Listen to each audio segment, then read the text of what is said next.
Madame la Présidente, Monsieur le Ministre, mes chers collègues, l'ordonnance dont il est demandé la ratification aujourd'hui crée au 1er juillet 2018 un établissement public Paris La Défense, établissement public qui unifie les deux établissements actuellement chargés de la gestion et de l'aménagement du quartier d'affaires. Cette ordonnance nous pose deux problèmes principaux. Le premier concerne la philosophie générale à l'implantation même, l'existence même de ce quartier. Quel est en effet, selon nous, et nous devrions nous poser la question pour la France, qu'un tel quartier, tel que celui de la Défense, existe? Cela ressort de la documentation annexée au projet de loi, tout comme les échanges qui se sont tenus au Sénat.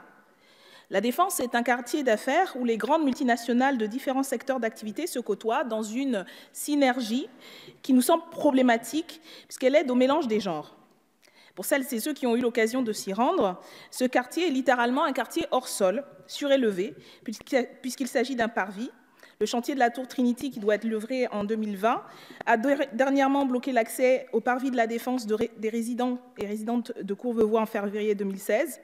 Les accès directs pour les habitants des communes voisines sont compliqués et se résument même parfois à des escaliers provisoires ou dangereux. La Défense est bien un quartier hors sol, volontairement déconnecté des quartiers des populations et qui est pour nous aujourd'hui le symbole de cette finance qu'il faudrait définanciariser, mettre au service de l'économie, mais que votre majorité a choisi, au contraire, de privilégier. Ce n'est pas, en effet, un quartier d'excellence et d'innovation, ce qui serait bon pour le pays. C'est un projet de concentration de l'affairisme entre les banques et les grandes entreprises du CAC 40. La preuve, son grand enjeu pour les années à venir, tel que le dit l'étude d'impact, sera d'accueillir les financiers et les traders qui quittent la City de Londres à la suite du Brexit. Monsieur Mathieu Darnaud, rapporteur du texte au Sénat, le reconnaît sans ambages. L'ordonnance dont vous demandez la ratification a pour but d'attirer encore plus de financiers, ceux qui envisagent de quitter la City, pour continuer leur œuvre en Europe continentale. Les paroles de M. Darnaud sont à ce titre très révélatrices pour expliquer en quoi la Défense doit savoir les accueillir. Je cite, « Le Brexit est une chance pour notre économie et constituerait une opportunité historique pour le quartier de la Défense. Ces entités auront besoin de volumes de bureaux très importants dans un environnement favorable aux services, desservis par des infrastructures nécessaires et où elles retrouveront un écosystème familier à proximité de leurs interlocuteurs. » Premièrement, il ne nous semble pas, y compris en un moment où nous discutons de la question européenne, qu'on puisse considérer de quelque manière que ce soit que le Brexit soit une chance pour qui que ce soit en Europe. Au contraire, c'est l'expression d'une fracture importante et du problème de cette Europe telle qu'elle se construit aujourd'hui et par rapport à laquelle nous avons une opposition de fond.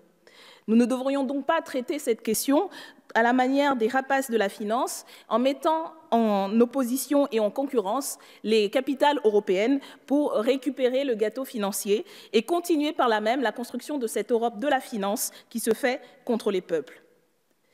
Par ailleurs, à l'époque des Paradise Papers, il nous semble pour le moins incongru, pour une majorité y compris qui se prévaut de mener une action, au moins en parole, contre toutes les activités financières menées en termes d'optimisation fiscale, en termes d'évasion fiscale, de se prévaloir d'être aujourd'hui un pôle d'attractivité pour toutes les opérations financières dénoncées par les journalistes, notamment de Cash Investigation, mais ça fait un certain nombre d'années que de Panama Papers au LuxLeaks, nous savons où et comment ces réseaux financiers participent à prendre l'argent de l'État et à évader les impôts. Il nous semble que si un projet d'attractivité devait se mettre en œuvre en termes de finances, la France s'honorerait à être au-devant de la lutte contre l'évasion fiscale et non pas favoriser les opérations financières telles qu'elles se déroulent aujourd'hui, mais favoriser une autre politique financière qui encadrerait les échanges de ce type et qui serait un modèle justement de lutte contre l'évasion fiscale. Ce n'est malheureusement pas ce que vous faites et le projet tel qu'il est proposé aujourd'hui.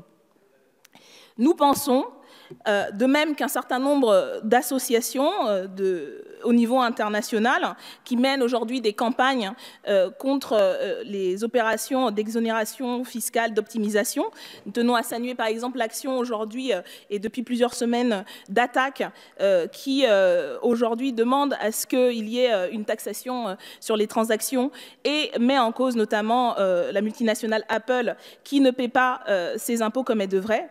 Nous pensons donc qu'il faut définanciariser l'économie réelle et la mettre au service de l'intérêt général. Nous avons un certain nombre de propositions qui, à notre sens, permettraient, et devraient être discutées dans notre Assemblée nationale, permettraient de mettre en œuvre une véritable politique, une véritable stratégie de l'État sur les questions financières. La finance a mis à terre l'économie en 2008. Elle devait être l'adversaire du président sortant. Elle ne s'est jamais aussi bien portée. Notre pays a le record d'Europe du versement des dividendes.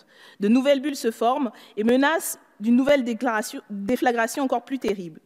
Dans les propositions que nous mettons en avant dans notre programme, nous avons un certain nombre de mesures. Par exemple, séparer les banques d'affaires et de détail, contrôler les mouvements de capitaux, instaurer une taxe réelle sur les transactions financières, interdire les ventes de gré à gré à la titrisation, plafonner les effets de levier et les rendements actionnariaux exorbitants, identifier et interdire les produits dérivés toxiques et inutiles au financement ou à la couverture des flux économiques réels, engager les procédures de recouvrement des 2,2 milliards d'euros d'argent public accordés sans preuve à la Société Générale suite à l'affaire Kirviel, évaluer les actes comparables et poursuivre les coupables de ces abus.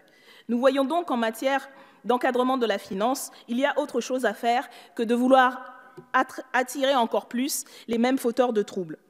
Il y a aussi, en matière d'État, une autre manière de voir la finance, c'est la mettre au service de l'économie réelle. Il nous semble, en effet, et ça, les constats sont également nombreux, que la marche actuelle étrangle chaque jour les petites et moyennes entreprises et les ménages plutôt que de servir l'économie réelle. Les actionnaires exigent des taux de rendement intenables, obtenus au détriment des droits sociaux et de l'appareil de production. Ils imposent, selon nous, la tyrannie du temps court sur le temps long. Il faut donc reprendre le pouvoir et nous avons, là encore, un certain nombre de propositions en la matière. Par exemple, le fait de mettre fin à la cotation continue des entreprises en bourse, le fait de moduler les droits de vote des actionnaires selon la durée d'engagement dans l'entreprise en réservant le droit de vote aux actionnaires acceptant de s'engager sur une durée de présence, le fait de moduler l'impôt sur les sociétés selon l'usage des bénéfices pour encourager l'investissement en France, un taux réduit pour les bénéfices réinvestis en France, un taux plein pour les bénéfices distribués aux actionnaires, le fait d'augmenter la mise en réserve légale, aujourd'hui seulement à 5% des bénéfices, qui oblige l'entreprise à conserver une part de son résultat plutôt que de le distribuer entièrement aux dividendes, le fait d'interdire aux entreprises de distribuer un montant de dividendes supérieur à leurs bénéfices et donc d'emprunter pour distribuer des dividendes. Nous le voyons et nous le savons, il y aurait en matière de stratégie d'attractivité autre chose que la favorisation de l'optimisation fiscale et la mise en concurrence des capitales européennes. Comme je le disais, notre pays pourrait être à l'avant-garde de la lutte aujourd'hui internationale contre des pratiques qui se font au détriment des peuples et au détriment de l'économie réelle. Ce n'est malheureusement pas cette voie que votre majorité, dans la continuité de la précédente, a choisi de s'engager. En lui-même, le quartier de la Défense a pour seul projet de servir les intérêts des grands groupes et des puissants. Ceci est le principal problème que nous opposons à ce projet. Le second, c'est le fait que le projet de loi lui-même, ainsi que les ajouts du Sénat, démantèlent la capacité d'intervention de l'État. Vous souhaitez ainsi pleinement confier la responsabilité du développement de ce quartier d'affaires aux collectivités territoriales, notamment au département des Hauts-de-Seine, qui serait alors majoritaire au conseil d'administration. La seule présence de l'État resterait celle du préfet de région, qui est présent au sein du conseil d'administration. Au nom d'une idéologie libérale qui nous semble destructrice de mise en concurrence des territoires, vous présentez ainsi nier le rôle stratège de l'État dans l'aménagement du territoire. C'est dans une même logique que le Sénat a d'ailleurs pris de nombreux amendements qui vont, selon nous, à l'encontre des intérêts de l'État et donc de la collectivité nationale. Prenons par exemple l'article 2. Cet article n'a pour seule logique que d'encourager et de renforcer le rôle des collectivités territoriales concernées par ces projets d'aménagement. L'ordonnance prévoit en effet que cet établissement public que vous souhaitez instauré pourra notamment intervenir sur le territoire d'un périmètre géographique de la Défense étendu aux villes de Garenne-Colombes et Nanterre. Nous estimons que cette logique de mise en concurrence des territoires par le fait de confier au seul département des Hauts-de-Seine l'avenir du premier quartier d'affaires va à l'encontre de la place centrale que doit occuper l'État. En effet, celui-ci doit être garant de l'intérêt général qui est supérieur à l'intérêt local d'un seul département. Il doit à ce titre assumer pleinement son rôle d'aménageur du territoire. C'est en redonnant à l'État ses moyens d'action humains et financiers qu'il pourra exercer son rôle d'État stratège. On pourrait également évoquer l'article 5 du projet de loi initial dont nous avions demandé l'abrogation en commission des lois et dont nous félicitons qu'il a effectivement été supprimé. Mais il est révélateur, à notre sens, de l'idée générale qui prévaut dans ce texte. Cet article visait notamment à supprimer la possibilité pour le représentant de l'État, dans le conseil d'administration de l'établissement public, d'opposer un droit de veto lorsqu'il y a atteinte aux intérêts nationaux et en particulier aux intérêts patrimoniaux de l'État ou au bon fonctionnement des services publics.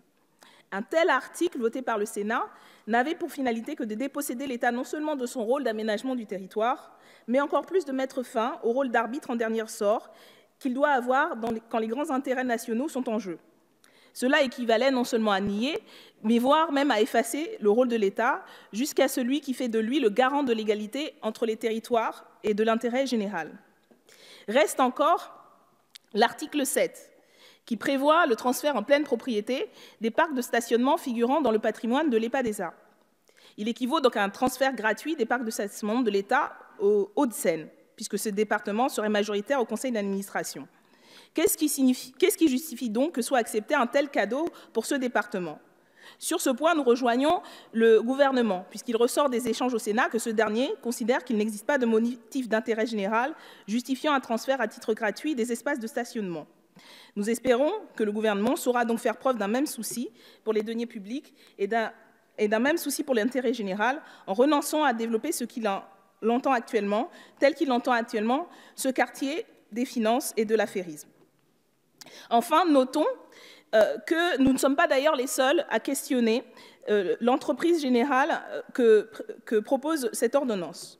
En effet, dans un article paru dans Le Monde du 14 novembre, intitulé « La défense, la Cour des comptes fustige le retrait de l'État », il était question justement d'un rapport provisoire de la Cour des comptes